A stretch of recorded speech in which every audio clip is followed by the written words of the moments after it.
What's up, ladies and gentlemen? Welcome to the Packet Roundtable live stream.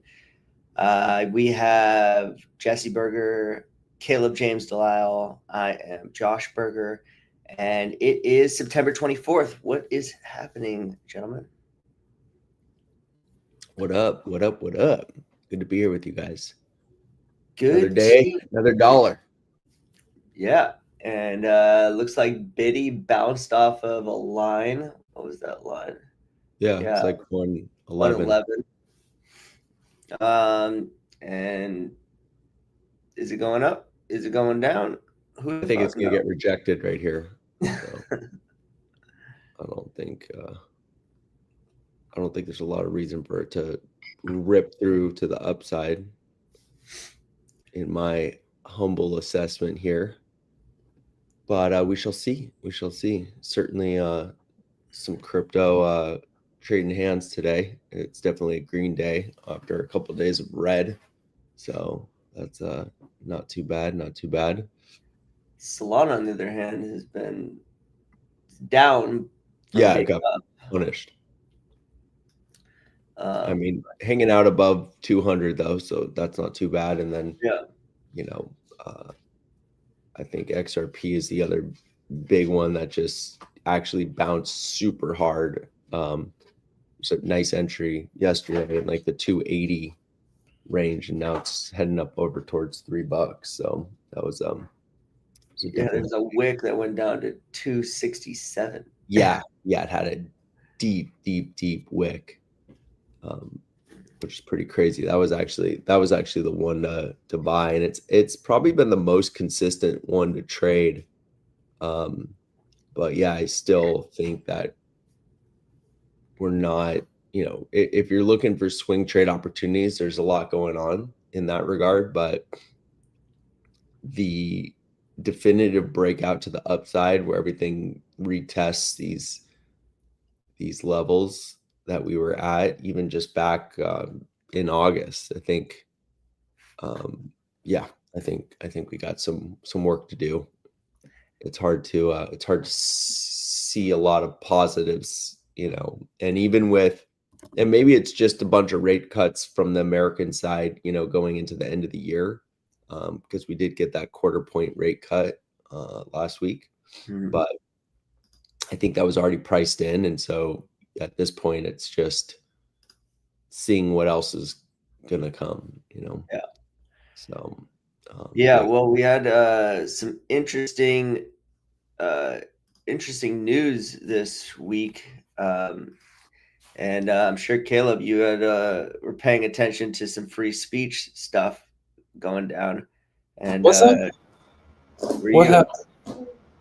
The Jimmy Kimmel thing. Oh yeah, okay. It didn't strike me as much as I think a lot of other people, because it's not the first time. It is absolutely not the first time. And this has been building for like, what, a decade, 2 decades? Right. I mean, how many people got deplatformed over the past? It all basically started with the Patriot Act, right? And it's just been like bipartisan, continuous march for, basically the past 2 decades or more. And now, the roller coaster is starting to go down the hill. And I was one of the main. I was very much against this 2 decades ago when it could have been stopped. Now it can't be stopped. And it's kind of like the tit for tat. America has decided to flirt with authoritarianism.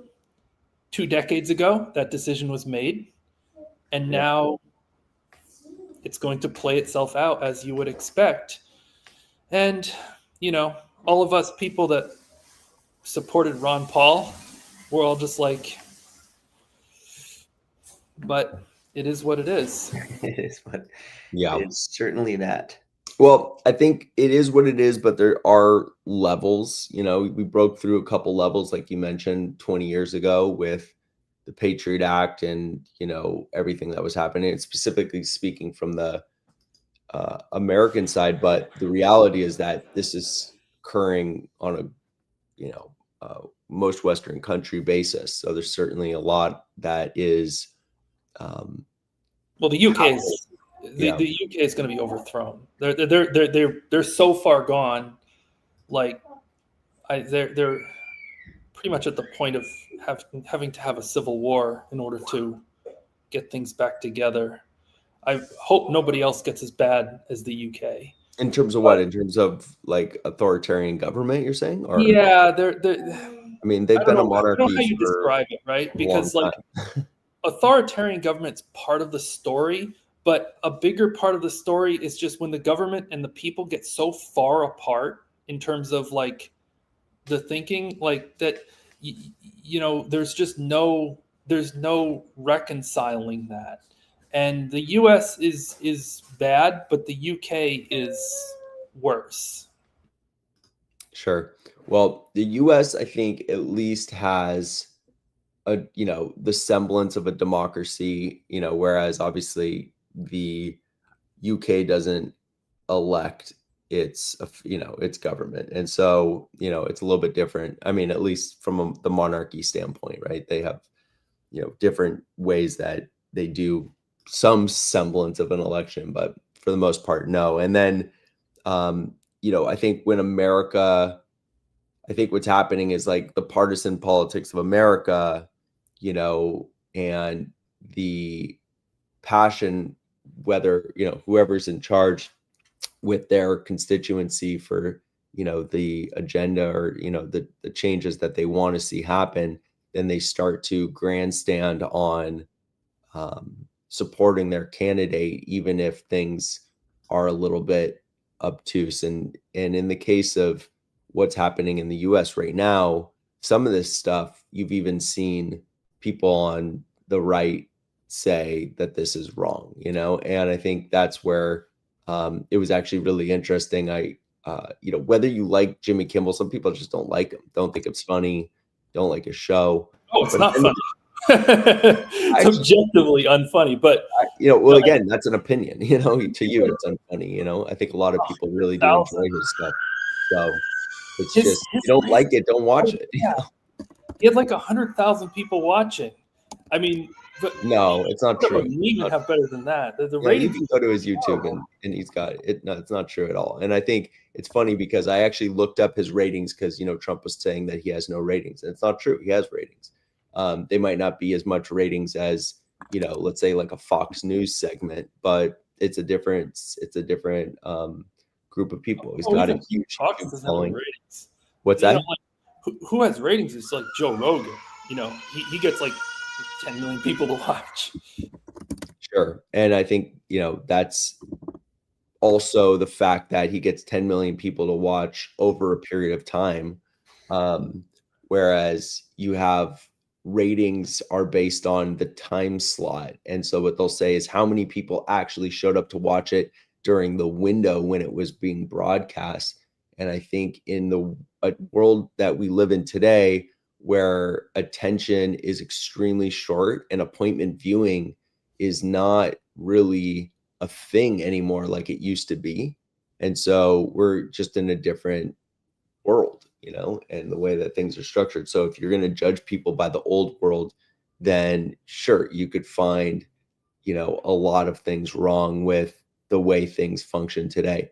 But if you can reprogram yourself to see things the way they are for today, and I don't know if there's a way to track, for example, clipping, like the actual dissemination of information via clipping, meaning, let's say if there was something that Jimmy Kimmel said that was particularly important or exciting or bad or whatever, and then it went viral across social media, what's the impact of that to your ratings? Well, in the traditional sense of things, there is no impact at all. You still have crappy ratings, even if something went viral.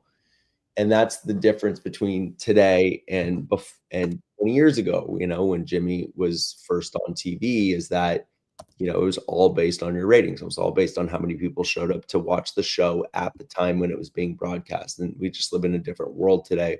So it's hard to, I would say that if you're getting clipped and because people like what you have to say, that's going to drive people to your show. If you're getting clipped because people are making fun of you, then that will not, and it won't count for you. But being made fun of is probably not what you want to be as a TV personality. So you probably don't need to count that anyway. I mean, well, I'm not saying made fun of. I'm saying shared. I'm saying, yeah, there's so much stuff getting shared on Twitter, but the purpose is to make fun of the people the journalists, just to block them. Some people use. You just have to scroll. Look, Twitter is one of the most terrible. Millions of people. Yeah, it's a lot of people. There's no question. It is one of the most awful platforms. I mean, if you're using that to consume your news and information, with how much trolling and how much botting and and how much kind of fake shit that's on there, that's on you. That's fine, and I don't see any issues with it per se. I don't use Twitter. I go to the Fediverse, which is where all the people that got banned from Twitter are. So actually worse. Even worse, yeah. The people that I talk to. Yeah. And look, you're always going to get, based on your echo chamber, where you gain your information or how diverse that is, that's going to influence your point of view on the world. And over years of time of that being the place that you consume your information, that's going to be the brand of information, the brand of ideas that are going into your mind, and it has an influence. And it's not to say it's a bad influence or a good influence. It's just that's where you're driving your information. What's happening today is that a lot of people do pick a social media platform where they get their information, and they'll see the headlines for sure, but they'll also see them imbued with a certain opinion or certain flavor that will over time impact your perception on the world. And it's the same, doesn't matter what that is. Like it's important to have, in my opinion, a diversity of platforms, not just a diversity of opinions, a diversity of platforms, because the algorithms over time have such a high level of influence on their communities that consume them. And I think that's one of the biggest pieces of this puzzle that we're experiencing right now as humanity on a global basis, is just the impact of social media platforms right now as far as the news and opinions that we're consuming. And I've seen a lot of my friends become so indoctrinated, and I can be like, hey, are you getting your news from Twitter? Yeah, that's the only place I get my news. Oh, that explains what's happening. And I'm seeing how it's changing their personalities in real life. And it's pretty incredible. They get like angry, and like they have really a lot of anger in America in particular, a lot of anger, a lot of partisan divisiveness, a lot of actual, even going so far as to be like hateful of other parties. And there's not, we've fallen away from common ground, because the way things used to be going back, let's say past 20 years ago, is you could disagree with someone politically, but you could still have common ground with them from a humanity standpoint. And I think today, with some of this stuff that I'm seeing in the way that people are being influenced, is, they're developing a real hatred from people that don't share the beliefs that they share, to the point where you're like, I can't even like know you, because people like you, in my opinion, as being portrayed on my social media platform, do these things or think these things, and anybody who thinks these things or does these things are so deplorable, I want nothing to do with them. And you're like, I don't think those things, I don't do those things. And it's like, yeah, you do, because you're one of them, and that's what's happening. And I'm seeing it. It's not even left versus right, but you're seeing it across the global spectrum of a lot of divisiveness. And it's all being driven by algorithms. And that's what's really kind of incredible, is to see how susceptible humanity is to social media. And it's really had a dramatic impact. It's a bit, unfortunately, kind of like the world of 1930, and how far some people are. And I think that, like, I look at the most extreme stuff that's pretty much on the internet, most extreme opinions, and I really don't have. I wouldn't like unfriend somebody because of their plan. That's stupid. The internet and the information, like if it's not funny, it's not worth anything for me. It's like I want to enjoy my news experience, right? And I want to have like, and I do. I mean, I go to these places where like the most extremists on the entire internet, and then have these like incredible, interesting debates and conversations with them, people that I completely disagree with, and they all completely disagree with each other. And then then these sort of these really interesting dialogues emerge, where you'll have like somebody extreme left and somebody extreme right, and they talk to each other because I think they're so extreme that they've been banned from all the platforms, and that kind of brings them together in some way. And Sure. so like the people who are extreme but willing to debate with each other, and so it creates a really like, and that's what attracts me, is that it creates this hotbed of ideas and debate and thoughts, and just fun, like, interesting memes, funny things, very, very offensive things, but funny. And Yeah. I think that's like the cutting edge, and I think that the places where people are actually like cutting off their family, that's just really sad, and they're using the internet wrong. The internet wasn't made to make you so angry that you cut off your family. That's Yeah, terrible. no, it's scary. I'm telling you, and this is happening. I mean, friends, family, etc.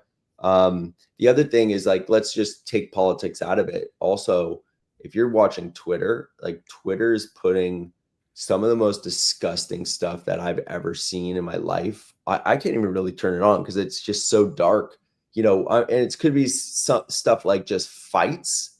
Like, you'll just turn on, they'll show like fights, they'll show protests, they'll show a lot of violence, they'll show accidents. They were the first ones to show the girl on the subway getting like actually, knife or whatever, stabbed in the neck. They're showing blood, a lot of really, really graphic stuff. So it's like, that's the stuff that you see. And yeah, it's just shocking. It's like, are they asking me if I want to look at that type of violence? No, of course not. Now, and then the other thing that's happening is they're not showing me the things that I'm following.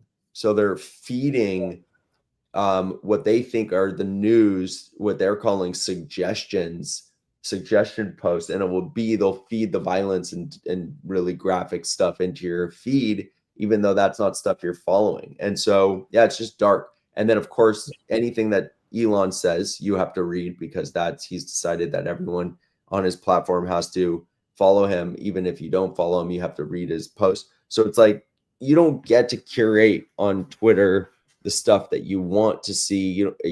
You have to watch the stuff they want you to see. So I don't use Twitter because it's really, really dark, and it just puts you in a weird, funky mood. Sure, you can get the news, you can get the headlines, but it's flavored and curated for shock value.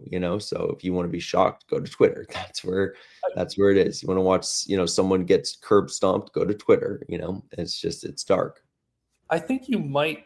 I don't know. You might unfriend me for saying this, but once you come and talk with my cohort, but you might like the Fediverse, because I probably would like. You get to see what they post. If you don't follow them, like, it's the old basic feed model. There's no algorithm. It's decentralized, so. Yeah. It's decentralized, so it's impossible to ban. It's basically impossible to ban someone from the network. You can mute or block somebody if you don't want to see their stuff, but because it's impossible, more or less, to ban someone, you see like all the most shocking stuff imaginable will end up there. But yet there's still like spaces where you can have whatever kind of like conversations and whatever kind of world you want to live in. You can exist in those worlds, and there's instances which are very, very specific to a particular topic or a particular like vibe. But generally, the vibe on the scary part, which is where I hang out, is it's all the worst stuff, but everybody has a very mature attitude about it. Like, people understand that, something, just because it's liable to make you angry and whatever, like, you're not supposed to actually get angry. It's bait. And so as a result, people take things a lot more with a grain of salt, in my opinion. And then of course there's the communists and the Nazis running around and trying to convince everybody to believe that whatever their thing is the best. And but that makes it interesting, Sure. I mean, I guess, yeah, and again, that same stuff's happening on a lot of platforms. I think Instagram, you can curate a little bit better, and keep it kind of positive. And if you're interested in, travel or, whatever, you can, some sports, you can do a better job curating there. I mean, I don't know how many people are still using Facebook. I'm sure a lot, especially around the world, but I haven't really been using that for the last 10 years. So we're just at an interesting inflection point where people are, and we kind of got on this topic about free speech, but where people are starting to see the impact of having their rights taken away and what that would mean. And, it's interesting. And as it relates back to Packet specifically, this was like the crusade that you were on, long before Packet as a cryptocurrency blockchain project even launched with CJDNS, and being able to have, these distributed networks that could keep people online, even with a hostile ISP, because at the root of this is free speech. Well, how free is your speech when you get your internet shut off? It's like you can say whatever you want, but if you can't tell people today, if you can't connect, that's a problem. And you're right, with the Fediverse, with these alternative network solutions, those are eventually the fabric of connectivity. And we've seen the power of being deplatformed. What I don't think's really happened to a great extent yet is, and I guess the Fediverse is probably the best example of this, but we haven't seen like any type of ubiquitous connectivity alternative connectivity solutions. People are still relying on their ISPs for the most part, or their cellular or home internet ISPs to get online. And so even though Packet launched these solutions, they never really took off because people are still relying on the tradition. The thing is, nobody ever really nobody ever did anything at the ISP level. So there was never really any evolutionary pressure to create new things at the ISP level. They would go after they would go to YouTube and tell YouTube to take somebody off, or YouTube would decide to take somebody off. But you could start your own YouTube, like the Jeremy Kauffman did with Odyssey, and that kind of worked. So there was never, it was always kind of like, okay, yeah, well, there's this big platform, but if you don't want it, you just go to a small platform and you can still say whatever you want. And the internet was always like that. Like, as long as you go onto a decentralized platform or a small platform, you could always pretty much say whatever you want. So there was never really a lot of pressure to, get better ISPs, because the ones that exist, they don't really filter your access to websites. And even if they did, VPNs kind of defeat that. And blocking VPNs is really a mess. It's a disaster to try to do that. So we just end up with a situation where the internet is already almost 100% free speech, as long as you don't go to websites that choose not to have that, which that's their right. You make a website, you're the king, and you should be able to decide what is and is not on your website, even if your website is Twitter, even if it's huge. It's still a kingdom. But with decentralized technology, decentralized federated networks, you don't need to rely on one king. You can have choice of kings, and that's a much better solution than just everybody having to it would be bad if everybody actually had to go to deal with Elon and there was no speech except what Elon approved of, but it's not like that. just go off the beaten path just a little bit, and there are like massive conversations going on of all people that Elon banned or the previous administration banned and he never lifted it or whatever. You mean on Twitter, or you mean on the Fediverse? Fediverse, yeah, Fediverse. Like, there isn't really any of those rules, and even and one thing that's really cool about it is that even the instances where they do impose fairly significant rules about what you can and can't say, those rules are enforced by humans, not by AI. So back in like 2020, I remember I was kind of musing about, hey, it's interesting that there's this disease outbreak and it happens right next to a bio lab, and is it possible that it could have come from the lab? And that was something that I was able to say because even at that time, everybody was really tense about, oh, you're not supposed to say anything that isn't, the public, the official story. But because it was humans looking at it, and because what I was saying was obviously innocent, I wasn't trying to spread misinformation or something, that I was able to say that even on a relatively restrictive instance of the Fediverse, because humans look at it and they say, no, that's good faith musing and speech, and so it's fine.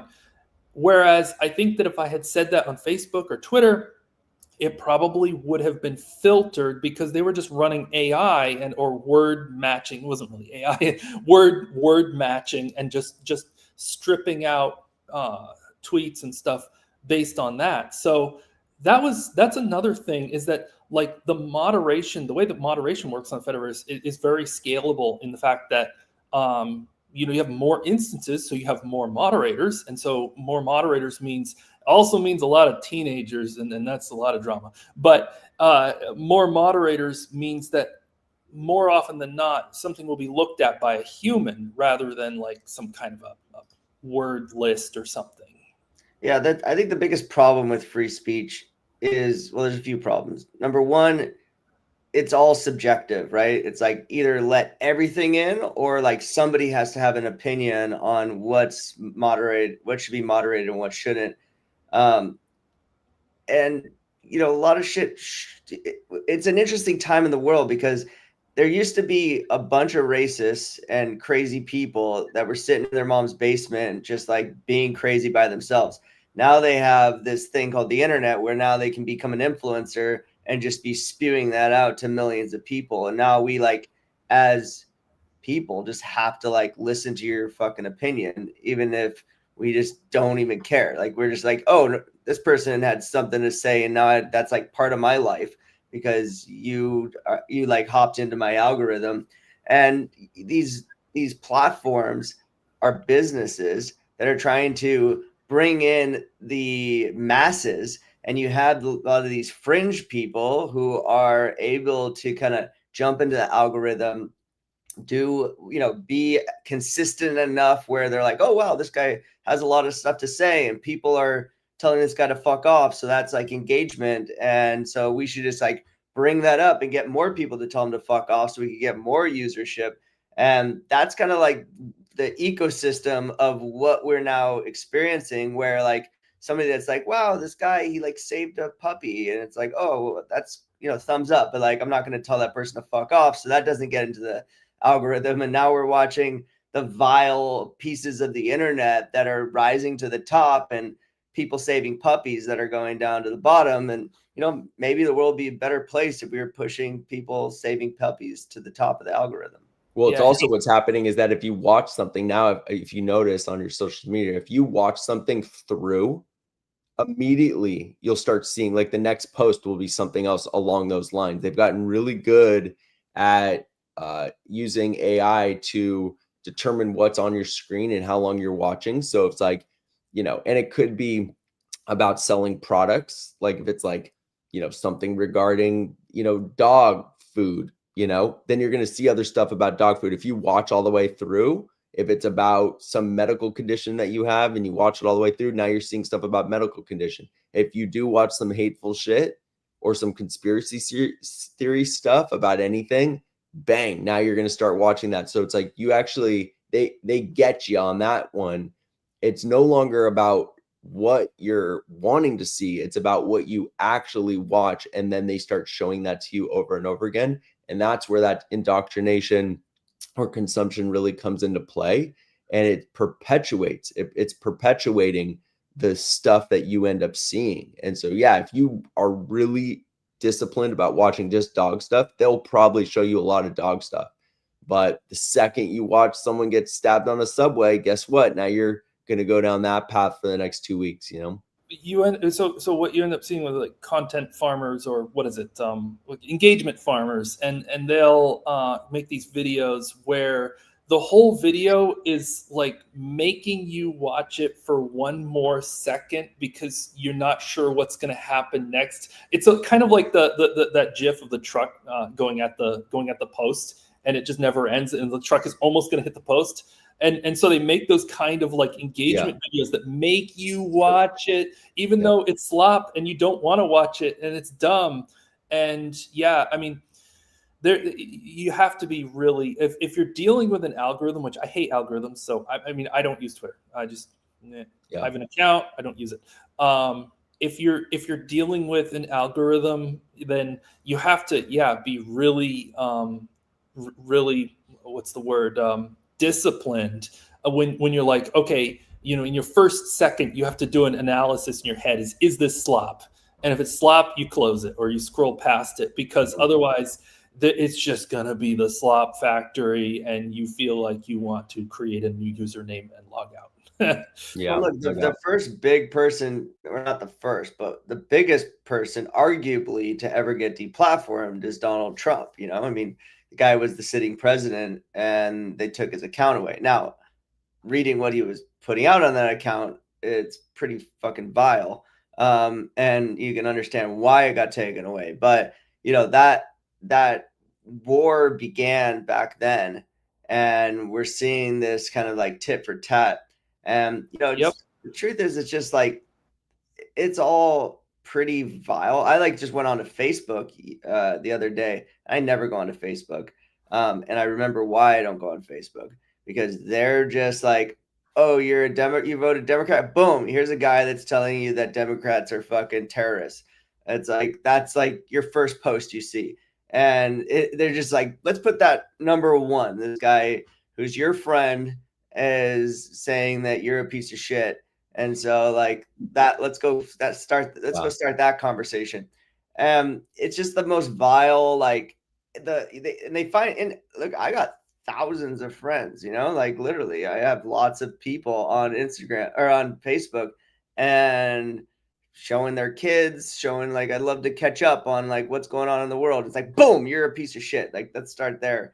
That's just the algorithm. And it's, and people feel emboldened that they can just come out and just say whatever the fuck they want and just like be keyboard warriors on these platforms. And most people, unfortunately, are getting their news from these social networks. Like, that's where they receive it. I mean, there's you're getting your news and memes now. You're getting these edited videos. Like, I remember Biden videos where the guy sounds like he's like completely brain dead, and you go and look at it, it's like totally edited. Now, I'm not saying he wasn't brain dead, but like that's where people are getting the news. I'm watching the Tylenol fucking thing from Trump. It's like the guy, they're just like pulling out all the times he like stumbled over words and said some stupid shit, and they're like, oh, let's just sum it up into an edited version of him like looking like a bumbling idiot. And people watch that and they're not smart enough or not paying attention enough to know that that's like an edited piece of content made to create a reaction, to get people to engage, get people to share. And that's unfortunately how a large portion of Americans are either just getting their news 100% or influencing their point of view. I don't really know how you solve this problem, because especially because the other part of it is because the people that are doing the engagement farming are also getting paid off of generating the clicks. Right, exactly.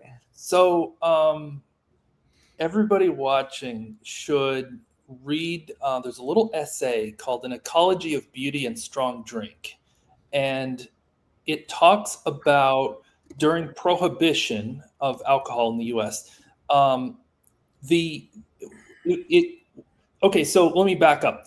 The idea of this essay is that when things are allowed to follow through, then you have ecological diversity. But when you clear cut a forest, then you have weeds. What grows up is weeds. Okay, and so the example was with prohibition. When they prohibited alcohol, what immediately grew up was really nasty, bad alcohol, alcoholism, abuse, really bad usage of alcohol, as opposed to, like, say, in Europe, where alcohol is something that people have with their dinner. It's you have a wine. It's a very there's a culture. Okay, the culture is grown up around it. The argument is that when you allow something to exist something needs to exist for a period of time before a culture can grow up around it that makes it something that people know how to use. The ability to just post something and have the whole world see it is very new. I'm not saying free speech is new. Free speech is old. But the ability to post something and have basically the whole world able to see it is new. The idea that you can do engagement farming and people will see it and then they will spread it is new. This is all new with the internet. Like, 2 decades ago, there was emails that said there was like these chain emails. This is like, if you send this to your 3 friends, then you will have good luck, or and it was a poem or something like that. And all these boomers were sending this around to each other. And that was like the early, hey, we have email, what do we do? And that was something that people started to do early on with email. Now, I think that we're in a phase of where we have engagement farming, we have all this kind of, and a lot of like people getting angry, using the internet wrong. And that phase is because we are experiencing a new concept. And as we get more experienced with that concept, we'll get more experienced with doubting something, with not engaging in something because it's bait, not engaging in slop, and that just generally just leave it alone, and things will develop homeostasis. Yeah.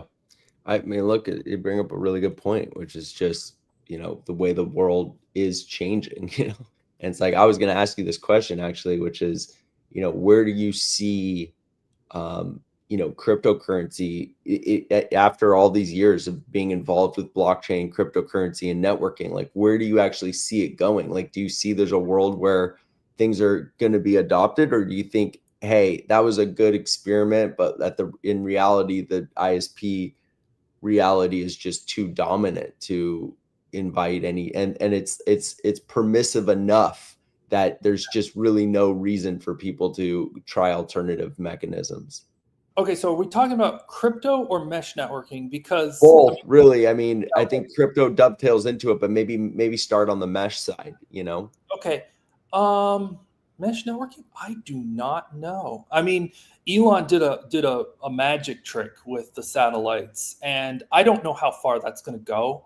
Like, I didn't think it was possible. I've said this before. I didn't think it was possible because what he's doing is a total magic trick. Satellites cruising across the sky, and he's using there's like 1,000 antennas inside that dish, and they're all firing at just slightly different times so that the waveforms all converge at the point of the satellite, and that's moving across the sky. It's total science fiction what they managed to do there. And I didn't think it was possible, and they proved that it is. I don't know how far they're going to be able to go with that technology, and I don't know what they're going to be able to do with lasers. So I can't say that I have really a solid vision of how this is going to look in the future. Mesh networking, so far it's been kind of just like, if you do a good job of building networking, you just be kind of gravitate into becoming an ISP. I don't know if that's going to change. I mean, maybe in a post like dollar hegemony world, that things will look different, because you won't have those kind of debt markets and that kind of investment. Again, I really don't know. Now, cryptocurrency, I have a very strong feeling that is here to stay. I am a believer in the Bitcoin Standard, the book by Safdin Amour. That's really kind of nails down why gold leads to fiat currencies and why Bitcoin does not lead to fiat currencies. Bitcoin will actually upset fiat currencies and cause the fiat system to eventually collapse. And the fiat system is heading toward collapse anyway. You can just look at the national debt in the US, and it's getting to the point where they're not going to be able to accelerate it that much more. So, it's a ticking bomb, and we just don't know when they're going to unwind the dollar system. Could be in a month, it could be in a decade. We really don't know. I don't know how long they can keep it together. I back in 2007, I thought that this was it, and then 2008 came, and they patched it back together again, and it kept going. So I'm not going to say this is it again, because I don't know, but I do know that it's not going to go forever. It's an exponential curve. So there's a really interesting professor, a Chinese professor. I don't remember his name, but if you look up the Chinese professor, I think you'll find him. And he says that, so this is a guy, he teaches like high school in Beijing. And apparently in Beijing, they allow you to teach things as concepts without having it to necessarily be true. So you can say, this is an idea. It may or may not be true, but we're going to talk about it because it's going to build critical thinking. And so what he says about Bitcoin is that it is a US military project to create a fail-safe in case the US dollar collapses and the US defaults on its debt. And that's actually a really intelligent perspective, because if the US dollar were to collapse, then US military is defunded, right? So that means China and Russia are in a really good position because they have armies that are still funded and they can kind of just conquer the world. But if the US dollar collapses and cryptocurrency becomes the de facto replacement for it, then people are going to take their money out of the banks in these other countries, and they're going to take them out of the central banks, which is going to defund those militaries. So then there won't be any other military to conquer the world, because they'll all be defunded at the same time. So very interesting perspective. Sure. If I had to guess what's the most likely scenario, that I would be kind of leaning in that direction. But I definitely think that the future is a cryptocurrency future. Yeah, and you're seeing that with stable coins, and certainly in America, which is not even leading the world in terms of cryptocurrency adoption. It's actually late to the party, but finally arrived this year.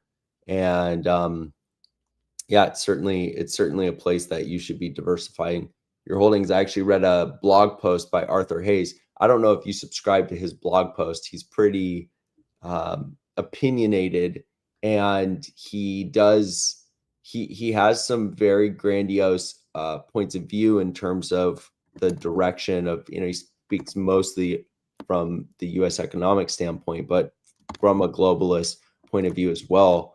And is actually predicted, he predicted the crash after the Trump inauguration, and he was saying that he was like, this might not be an opinion a lot of people are going to think is true, because everything was pumping to the high heavens, and he nailed it. And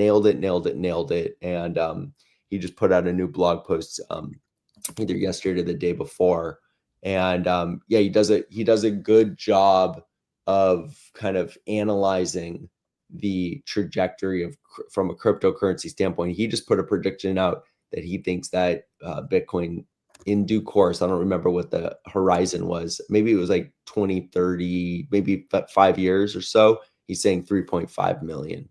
He thinks that's the Bitcoin price, and he has a whole extrapolation on how he gets that number and how it fits into the global economic realities that we're in, and looking at how money is moving, and also what's happening with the Fed, and where he's projecting things to get to within Trump's presidency. They're obviously playing chess, and they're moving pieces around, and it's you can't. You can kind of see the trajectory, but you don't know when it's going to get there exactly, or exactly how it's going to get there, but you can see the trajectory. So did you see that thing where Trump, somebody made a Trump statue in Washington holding a Bitcoin? It was like a gold statue of Trump holding a Bitcoin. Yeah. I know, nobody knows who did it. It's probably Trump called somebody and had to do it. But that's funny. No, I just saw the one where he's holding hands with Epstein in the National Mall. Yeah. There's a lot of those. No, that happened yesterday. Yeah, they just put it up. Yeah. Oh, okay. There's a lot. A massive bronze statue of him holding hands with Jeffrey Epstein, and they put it across the street from the White House. Good. We need to put more pressure on him to deliver, because even if he might be better than the alternative, yada, any president needs to be constantly put under pressure to deliver things for the people. I'm strongly of that opinion, and I strongly think that I like Thomas Massey, and I think that what he's doing with Epstein is the Epstein files is a positive direction, and that needs to continue. And if Trump's guilty, then he should face the music for it. Sure.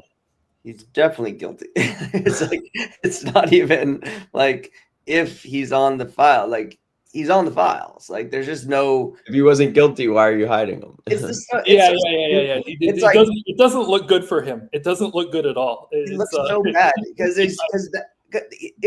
he's only made it worse for him, because he's like, Obama. It's like Obama made this. Like, what the fuck are you talking about? Yeah, that was shameful. It's like you could have said anything else except that Obama fucking created that. It's just like it's an Obama hoax. It's like there was 100 options. You could have gone on ChatGPT and been like, "Hey, how could I deflect me being in the Epstein files?" And it would have come up with at least 10 better options than saying Obama did it. Yeah. I'm a bit of a conspiracy theorist about this, but whenever something like that happens, where somebody makes such a big gaffe that it's like, how does that person get into such a position of power if they make a gaffe that big? Then I'm like, what could be the real reason why they do it? And I have no idea, but I always that's always going in the back of my head, like, what could be the real reason somebody does something so stupid as to try to. His default has always been Obama's did it, so that's now it's just going back to when you're auto program to just say something, you're just like, oh yeah, it's Obama. Like you just don't even think. Or the Democrats. Yeah, at this point, it's just repeating yourself. That's why he said the thing about Tylenol a million times yesterday. Don't take Tylenol. He said it like 20 times in his conference. I couldn't believe how many times he says it. But the thing is, and I think this is one thing that he's learned, he's actually good at it, is that if you just keep saying it to a nuisance, annoying level, and you just keep repeating it, and you might sound like an idiot saying it, but what will happen is everyone's like, did you hear Caleb? He literally repeated himself 50 times. He said this thing, and it was so annoying. He looked like such an idiot, and he kept saying it. It's like, well, what did he say? Now you're repeating it. And it's just, he knows how to get people to repeat shit. Do you think he had the more times you hear it, Johnson & Johnson? He was pretty good at that. George W. Bush just keep repeating something until people believe it, even if it's on its face, it's completely ridiculous. Yeah. Well, in the HA, funny. because you can prove that it's. I mean, I'm sure that there's some study and there's some, it has some effect. I'm sure it has some effect, but you can very quickly prove that it's not the thing, because you just pull up a world map of autism and compare that to a world map of Tylenol usage, and those would correlate if it was really the thing that was causing it, and they don't. So it's not really the thing. It's got to be something else.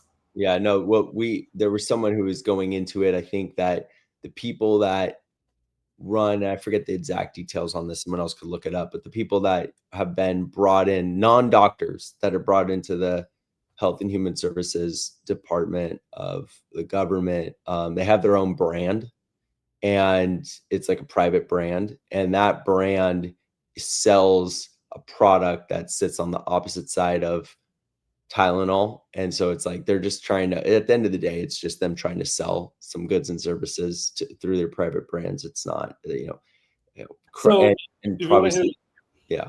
The conspiracy theory is that press release, that press conference, there were two scripts, and there was another script where he was going to tell on the real thing, but then he sent that script to the company that makes it, and they said, okay, how much? I've got my checkbook open, and they wrote him a check, and so he changed it to the Tylenol script. That's the conspiracy theory. It wouldn't surprise me. Everything's for sale in the White House today. Yeah.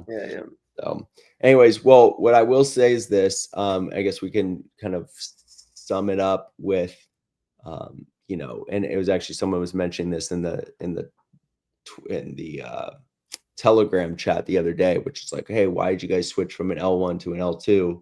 And what we have now is still, and I love to see it continue to grow, love to see things prosper further as we get a little bit further down the road with this next vision for Packet Network and Packet TV. But we still have obviously the infrastructure running on the Packet side of things. We still have the liquidity pool functioning. It's been great to see Ethereum hanging out above 4,000, 4,100, and so presumably we should see things continue to grow towards the upside as we head towards 2026.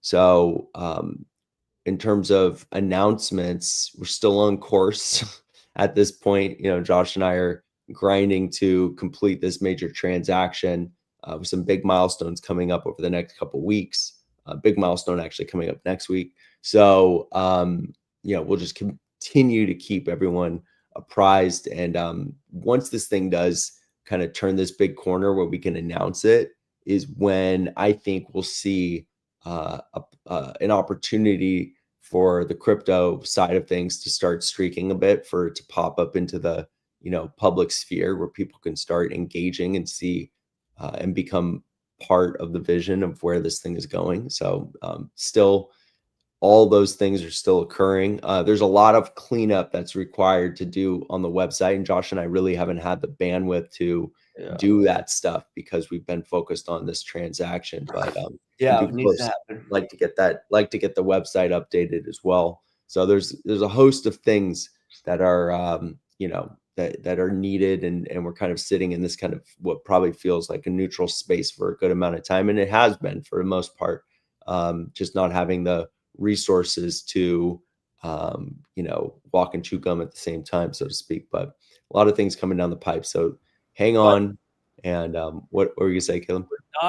We're not forced to work on wallets whenever we have resources. That's the game changer, right? Yeah. When we were L1, every waking moment had to, we could do this, but no, we can't, because we have to fix the problem with the wallet. Right. And that's over now, because we're using the best wallets in the world. So and the best best blockchain technology in the world. And so now we can focus on what we actually wanted to do from the beginning.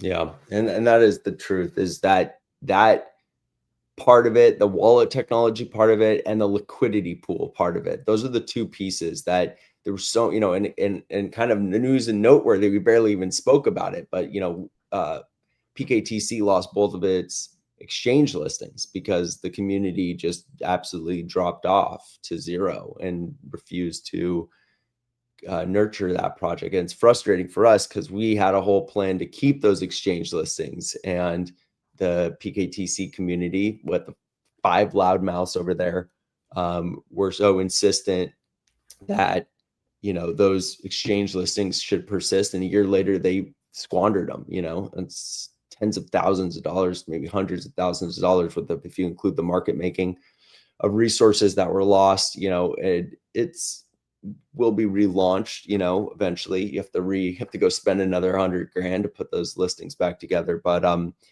yeah, it just shows that was all hot air, and it's frustrating for the packing on base community to lose what would have been a great anchor point for marketing and awareness around the packing on base project. But the cool thing is that you do have the Uniswap liquidity pools, and that automatic market making is really valuable. It can take your eye off the ball with regards to having to fund the market making side of things. And so that's been a huge benefit. Yeah. So, and allowed us the ability to focus on building rather than maintaining, and also just burning $3,000 or $4,000 a month on market making when Uniswap does it for free, which has just been a huge relief. There's also more depth, the whole thing of people saying, oh, you guys rug pulled it, blah, blah, blah. No, that money all went to Uniswap. Uniswap has got a $450,000 liquidity pool. That's the opposite of a rug pull. So you got unbelievable amounts of liquidity there. Look, every time Ethereum goes up, 50% of that value is lended into the liquidity pool. And then when we can build some marketing around Packet, and we see some price growth there, it'll have a huge effect on that liquidity pool. It's very easy to see that liquidity pool get back over $1 million plus in due course here. So look, we got a lot of work to do, and we'll be excited to route the community back in to participating in this project as much as we can get people to do so as quickly as possible. So stand by, and looking forward to continuing to work with everyone.